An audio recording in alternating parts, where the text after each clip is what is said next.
लोगों ने सारा इल्जाम लोकोमोटिव पायलट के ड्राइवर को दिया। जब उसे पता था कि इस मोड पर ट्रेन की स्पीड कितनी रखनी है, तो इसके बावजूद उन्होंने ज्यादा क्यों किया। पर कुछ लोगों का कहना था चालक दल सजा से बचने के लिए ट्रेन की स्पीड बढ़ाया ताकि लेट हुए समय को कवर कर सके।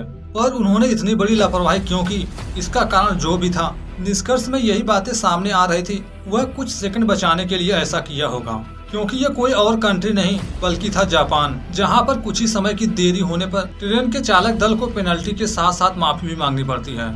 ये थी जापान की सिटी अमागासाकी। वक्त था 25 अप्रैल सन 2005 का। On the 25th of April 2005, the Japanese city of Amagasaki, the accident would almost entirely destroy the train. On April 25th, 2005, the Amagasaki derailment sent shockwaves through Hyogo Prefecture, Japan. On 25 April 2005 at 9:19 local time. On the busy morning of April 25th, 2005.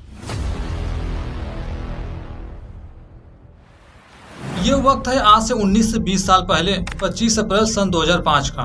इस time train number 548M देश Japan के अगामासाकी के railway track पर मौजूद है। इस train की destination थी ताकाजुका से दोशिसामाई। इन्हीं दो पॉइंट के बीच ट्रेन अक्सर अपनी यात्रा पूरी करती थी। आज 25 अप्रैल सन 2005 के दिन ट्रेन में 7 डिब्बे मौजूद थे जो फुली कंप्यूटराइज हैं। ये सुबह 8:53 पर टाकाजुका से निकलने वाले थे। इस लोकोमोटिव पायलट की उम्र थी मात्र 23 वर्ष। नाम था ताकामी, यानी काफी यंग हैं। आपने अक्सर ये बात सुनी होगी तथा आए दिन सुनते भी होंगे। जापान में ट्रेन बिल्कुल एक्यूरेट टाइम पर आती है और जाती भी है बिल्कुल एक्यूरेट टाइम पर। कभी कभी अगर ट्रेन डिले भी हो तो ये डिले ज्यादा नहीं होगा, तो ये होगा कुछ ही सेकंड के लिए।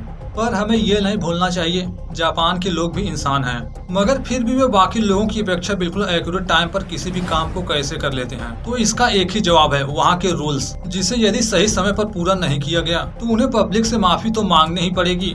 साथ ही साथ इसकी सजा भी थी, जिसमें फाइनेंशियल पेनल्टी भी शामिल है। इसी वजह से चालक दल बिल्कुल सही समय पर रेलवे स्टेशन से निकलते थे और बिल्कुल सही टाइम पर पहुंचते थे दूसरे स्टेशन। फिलहाल सुबह 8:53 पर ट्रेन ताकाजुका में मौजूद है, जो कुछ ही सेकंड बाद इटामी स्टेशन के लिए निकलेगी।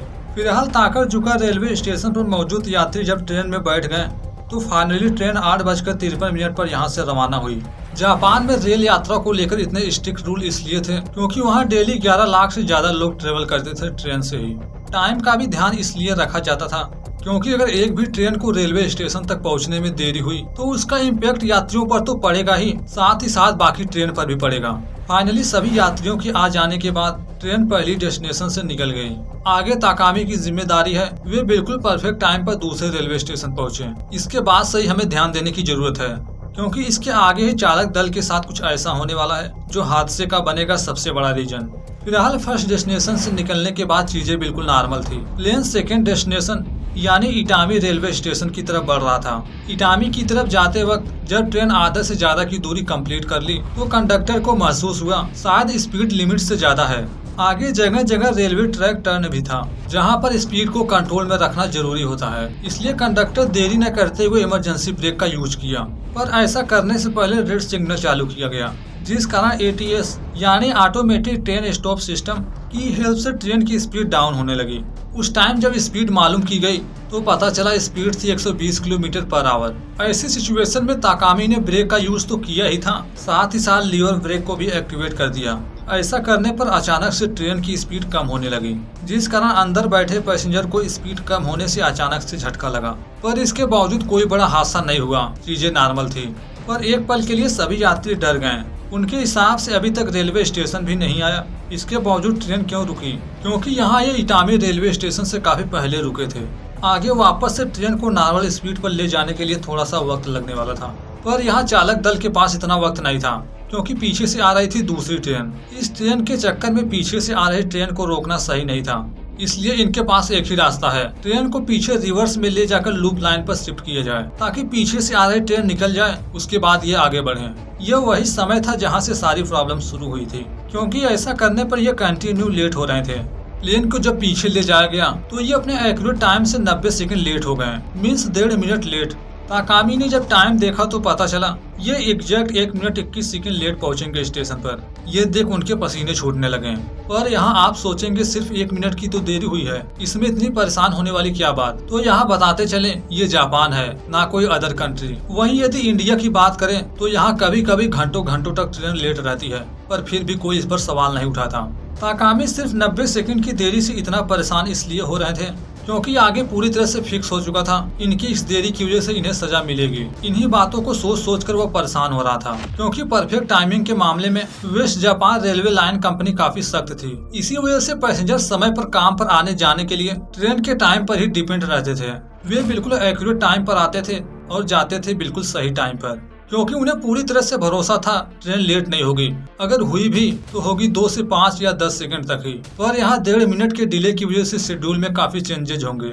इसी वजह से ताकामी ट्रेन के डिले होने की वजह से आगे की सजा के बारे में सोच सोचकर परेशान हो रहा था, जहां उसे देरी के लिए फाइनेंशियल पेनल्टी भी लगेगी। साथ ही साथ निखिल क्योक्यू नाम से जाने जाने वाला harsh and humiliating retraining program के लिए मजबूर किया जाएगा, जिसके दिन के वक्त निराई तथा घास काटने जैसे काम भी शामिल होते हैं। यहाँ पर कुछ लोगों को मजाक लगेगा कि क्या ऐसा भी होता है, पर यह सच था। जापान में होता था ऐसा ही। लेकिन ट्रेन जब 90 सेकंड की देरी से वापस से स्टेशन की तरफ रवाना हुई थी तो ताकामी का पूरा फोकस था कैसे भी करके इस देरी को कवर किया जाए। ऐसा करने का एक ही रास्ता था, वह था ट्रेन की स्पीड को बढ़ाकर। ताकामी ने ऐसा ही किया, ट्रेन को फुल स्पीड में कर दिया। ट्रेन की स्पीड जब नॉर्मल दिन की अपेक्षा बढ़ने लगी तो कुछ यात्रियों को शक हुआ ट्रेन की स्पीड कहीं ज्यादा तो नहीं, पर वे जानकर भी कुछ नहीं कर सकते थे। मगर आगे जांच में पता चला उस टाइम ट्रेन की स्पीड थी 120 किलोमीटर पर आवर। इतनी स्पीड होने की वजह से जो पिछले समय देरी हुई थी उसमें से 60 सेकंड कवर हो चुका था, यानी यह सिर्फ 30 सेकंड की देरी से रेलवे स्टेशन पहुंचेंगे। मगर ट्रेन के बढ़ते स्पीड को देख जो रेगुलर यात्री थे वह डरने लगे। उनका मानना था कहीं ट्रेन का ब्रेक तो नहीं फेल हो गया, पर सच क्या था, ट्रेन की स्पीड ज्यादा क्यों हो रही है किसी को कुछ पता नहीं था। इस टाइम ताकामी एक दूसरे ट्रेन ऑपरेटर के बारे में सोच रहे थे जिसे इन्हीं की तरह डिले होने के कारण समय की भरपाई करने के लिए स्पीड बढ़ा दी थी। लेकिन जब रेलवे स्टेशन पर ट्रेन पहुंची थी तो स्पीड ज्यादा होने की वजह से ट्रेन रेलवे लाइन से 100 मीटर आगे चली गई। इस वजह से वेस्ट जापान रेलवे कंपनी द्वारा उस बंदे को डांट फटकार लगाया गया। इन्हीं सब चीजों के बारे में सोचते हुए उसका पूरा ध्यान ट्रेन की स्पीड से हट चुका था, जबकि ध्यान था इन्हीं सब चीजों की सोच में, ड्राइविंग पर जरा भी नहीं। रेलवे स्टेशन पर समय का ध्यान इस तरह रखा जाता था कि रेलवे स्टेशन के 2 प्लेटफॉर्म को इस तरह अटैच किया गया था ताकि दोनों ट्रैक पर आने वाले ट्रेन में बैठे यात्री आसानी से एक ट्रेन से दूसरे ट्रेन में ट्रांसफर हो सकते थे, यानी एक ही टाइम पर यात्री एक ट्रेन से दूसरे ट्रेन में जा सकते थे। पर यहाँ तो स्पीड बढ़ाने की वजह से 30 सेकंड लेट थे। ऐसा होने पर न सिर्फ उस ट्रेन का शेड्यूल खराब होगा, साथ ही साथ उस ट्रेन में बैठे हुए यात्रियों का। यदि एक कदम और आगे बात करें तो वे लोग भी डिले होंगे जो उस स्टेशन से आगे जाने वाले थे। स्पीड बढ़ाने पर ताकायामी को ये भी उम्मीद था हो सकता हो ये 30 सेकंड के पहले ही रेलवे स्टेशन पहुंच जाएं। अगर ऐसा हुआ तो शायद ये सजा से बच जाएं, पर ऐसा हमेशा से नहीं था। उस टाइम इसके अगले ही वर्ष स्टेशन पर 15 मिनट की छूट थी। चालक दल 15 मिनट देरी से भी रेलवे स्टेशन पर पहुंचते थे तो उन्हें किसी तरह की कोई सजा नहीं दी जाती थी, ना ही किसी तरह की पेनल्टी। पर पिछले वर्ष ताकरजुमा तथा अमागासी के बीच जो 15 मिनट का समय दिया गया था उसे कम करके कर दिया गया मात्र 71 सेकंड। पर आगे चलकर यात्रियों को जब ज्यादा ही प्रॉब्लम होने लगी तो इसे और घटाकर कर दिया गया 28 सेकंड। मगर ताकामी ने जैसा अनुमान लगाया था अंत में ऐसा कुछ नहीं हुआ। रेलवे स्टेशन पर पहुंचने से पहले ट्रेन एक काफी बड़े मोड़ से होकर गुजरने वाली थी। उस ट्रैक पर एक स्पीड लिमिट फिक्स की गई थी जो थी 70 किलोमीटर पर आवर, जहां स्पीड इससे ज्यादा नहीं हो सकती थी। आगे चलकर जांच में पता चला उस समय स्पीड 70 किलोमीटर तो दूर की बात बल्कि यह स्पीड थी 116 किलोमीटर पर आवर। जांचकर्ताओं ने सिमुलेशन के जरिए गणना की जिसमें यह निष्कर्ष निकाला गया यदि उस मोड़ पर ट्रेन की स्पीड 106 किलोमीटर पर आवर से ज्यादा हुई तो ट्रेन आसानी से पटरी से उतर जाएगी। अंत में ऐसा हुआ भी। ट्रेन जैसे ही उस मोड़ से गुजरी धीरे धीरे ट्रेन की स्थिति बिगड़ती गई। ट्रेन उसी स्पीड यानी 116 किलोमीटर पर आवर की स्पीड से सामने की अपार्टमेंट बिल्डिंग से जा टकराई।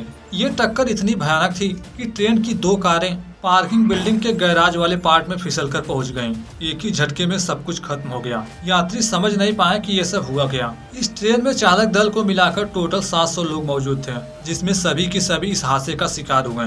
और इस हादसे में कितने लोग जख्मी हुए तथा कितनों की हुई डेथ, इसका एक्यूरेट नंबर आने में करीब 2 दिन लग गए। फिलहाल जैसे ही हादसा हुआ बचाव अभियान शुरू हो गया।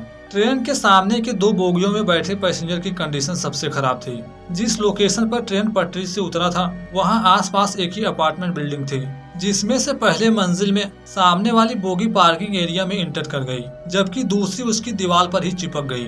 तीसरी तथा चौथी बोगी ट्रैक से उतरकर बिल्कुल अपोजिट दिशा में चली गई, जबकि पीछे की 3 बोगियां टक्कर के बाद आपस में चिपक सी गई थी। पर हादसे में मरने वालों का आंकड़ा कितना था इसका पता अभी तक नहीं चल सका। हादसे के तुरंत बाद रेस्क्यू टीम पहुंची, जिनमें से कुछ यात्रियों को बचाने गए तो कुछ ट्रेन के मलबे को बिल्डिंग से दूर करने, जबकि कुछ रेलवे ट्रैक की जांच के लिए निकले, क्योंकि उन्हें शक था ट्रेन ऐसे ही पटरी से नहीं उतरी होगी। जरूर पटरी के साथ कुछ न कुछ छेड़छाड़ की गई है, कहीं कोई ट्रैक टूटा तो नहीं या फिर पटरी पर कोई पत्थर वगैरह रख दिया हो।